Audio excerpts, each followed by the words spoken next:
Namibia's education system has so far managed to address the question of access with the establishment of facilities countrywide.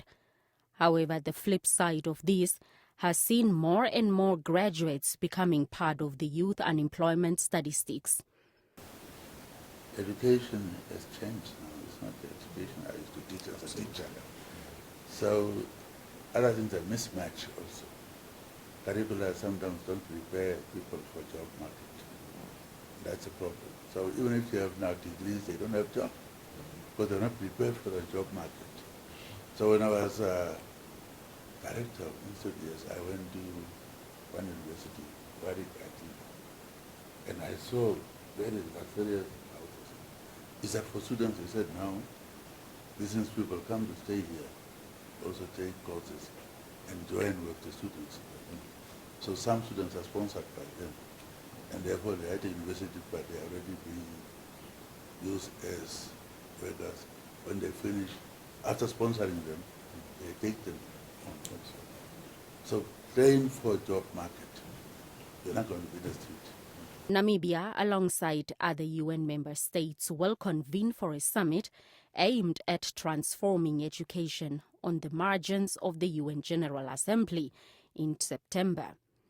The UN proposed the summit as part of the focus on better representation of young people and future generations.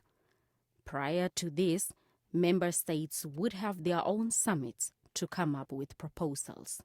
It was maybe good that maybe I could request, kindly request that we count on your leadership for the summit, because UNICEF, African Union, and the UNESCO are organizing a side event where the issues of education will focus particularly on sub-Saharan Africa. And we are thinking about the championship of you and maybe 3 other of your peers. For the moment, Tanzania is identified, and we have also Niger from West and Central Africa, and we have DRC.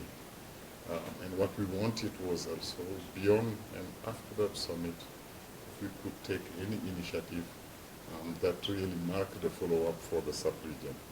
UNICEF's Eastern and Southern Regional Director is confident that the summit would also help relook the classification criteria of the World Bank.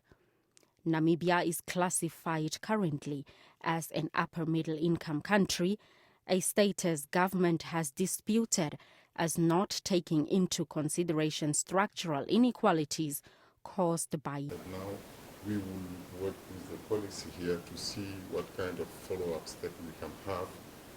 Could it be around the World Children's Day, where we repeat or we replicate what we have already started, or we continue what we have already started, or any other opportunity that maybe will be feasible with your schedule, and then we take one step forward, and based on that, I think we can change really the situation, because otherwise now the headlines goes to Ukraine, they goes to Afghanistan, and as if there was no other issues somewhere else.